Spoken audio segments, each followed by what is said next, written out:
Hello बच्चों, स्वागत है आपका दोबारा से सुधीर सर फाउंडेशन क्लासेस में। ध्यान दीजिए, आज आप लोग के लिए नया टॉपिक लेकर आए हैं जो क्या है आपका रदरफोर्ड का अल्फा कर्व प्रकीर्णन या फिर कह सकते हैं नाभिक की खोज। तो नाभिक की खोज या रदरफोर्ड का अल्फा कर्व प्रकीर्णन ये बहुत इंपॉर्टेंट है। इसमें सन इसका जो है या अल्फा कर्व प्रकीर्णन होता क्या 9th वाले बच्चों के लिए, फर्स्ट ईयर के लिए या फिर जो नीट का प्रिपरेशन कर रहे हैं उनके लिए बहुत ही इंपॉर्टेंट ये आपका टॉपिक है। ठीक है, तो ध्यान दीजिए मैं क्या किया हूँ, उसका जो फिगर है वो फिगर बना दिया हूँ। तो हेडिंग क्या रहेगा आपका, रदरफोर्ड का अल्फा कर्व प्रकीर्णन या फिर नीचे लिखा नाभिक की खोज।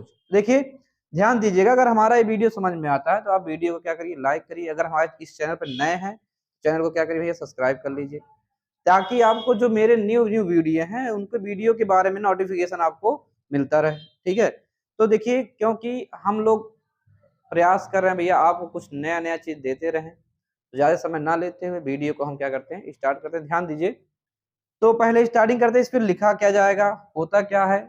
ठीक है, तो कहेंगे रदरफोर्ड ने एक अल्फा कण का प्रयोग किया। अल्फा कण का क्या किया, प्रयोग किया, जिसे हम बोलते हैं रदरफोर्ड का अल्फा कण प्रकीर्णन।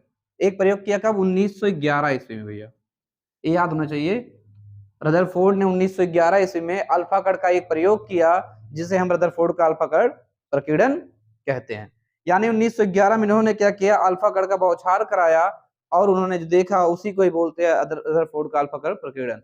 इसमें होता क्या, अब इन्होंने एक सोने की पतली पन्नी ली और उस पन्नी से क्या किया, अल्फा कण का बौछार कराया। क्या कराया, अल्फा कण का बौछार कराया। और एक ले लिया परमाणु, यहाँ लिखा है ना परमाणु का गोला, तो परमाणु पे क्या किया, बौछार कराया। तो उन्होंने देखा क्या कि जो किरणें, यानी जो अल्फा कण की जो किरणें थी, जो नाभिक से दूर आ रही थी, कहां से आ रही थी, नाभिक से दूर आ रही थी, वो बिना मुड़े सीधे निकल जा रही थी। देखो भैया सीधा निकल गया कि नहीं निकल गया, सीधा निकल जा रहा था। जो नाभिक से दूर आती वो सीधा निकल जा रहा था, जो उससे और कम दूरी पे थी तो अपने मार्ग से विचलित हो जाते थे। लेकिन जो सबसे नजदीक आया नाभिक के, वो पूरा ही अपना दिशा बदल दिया। देखो ऐसे सीधा है, पूरा डायरेक्शन ही बदल करके चेंज करके वापस हो गया। तो इससे ये सिद्ध होता है कि अगर कोई अल्फा कण परमाणु के नाभिक के पास आएगा तो वो क्या करेगा, उसको विचलित कर देगा या फिर उसको रिवर्स करके वापस भेज देगा। ठीक है, और अगर वो दूर रहेगा तो सीधा निकल जाएगा। तो देखिए दोनों कंडीशन, ऊपर हो या नीचे हो, जो किरण नाभिक से दूर है वो सीधी निकल गई है या फिर कम विचलित हुई है, और जो नाभिक के पास आई है वो सबसे ज्यादा विचलित हुई है। इससे क्या सिद्ध होता है भैया, जो ये आपका नाभिक है वो क्या है, धनावेशित है। कैसा होता है, धनावेशित होता है।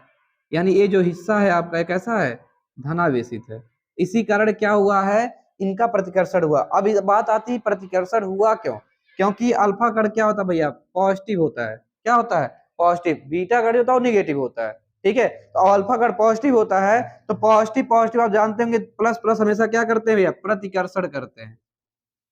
क्या करते हैं, प्रतिकर्षण। क्या करेंगे, प्रतिकर्षण कर देंगे।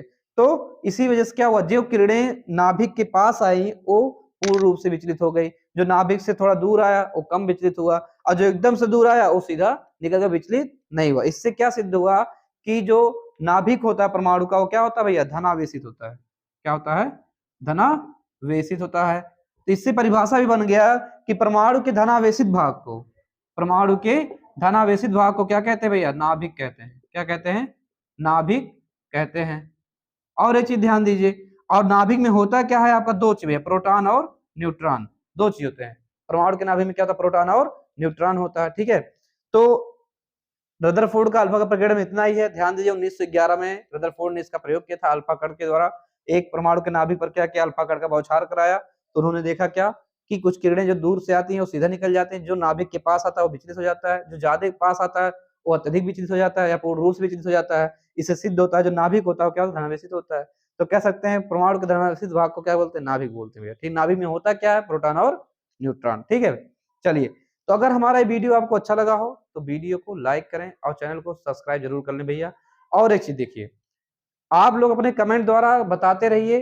ठीक है, जो नए टॉपिक आपको चाहिए, जो क्लास में ना समझ में आया हो, कहीं भी आप क्लास करते ना समझ में आया तो आप उसको पूछ सकते हैं, या फिर ये जो टॉपिक बताया गया ये भी ना समझ में आया हो, या जो चीज समझ में नहीं आई हो, चाहे वो साइंस का हो, चाहे वो मैथ का हो, चाहे वो इंग्लिश का हो या इंग्लिश ग्रामर का हो, हम लोग या हमारे टीचर्स जो ग्रुप है वो आपको बताने का काम जरूर करेंगे, समझाने का काम जरूर करेंगे। मुझे विश्वास भी है आप लोग को समझ भी आता है, क्योंकि कमेंट से ही पता चल जाता है कि बच्चे लाइक कर रहे हैं या नहीं कर रहे हैं, ठीक है। तो मैं देख रहा हूँ कि बच्चे ज्यादातर वीडियो को देख रहे हैं, उससे सीख रहे हैं, कमेंट भी कर रहे हैं, आंसर भी दे रहे हैं, ठीक है। तो मुझे विश्वास है आप लोग मेरी बातों पे जरूर खरे उतरेंगे, कमेंट जरूर करेंगे। इसलिए मिलते हैं आपसे अगले वीडियो में नए टॉपिक के साथ। तब तक के लिए जय हिंद, जय भारत, वंदे मातरम दोस्तों।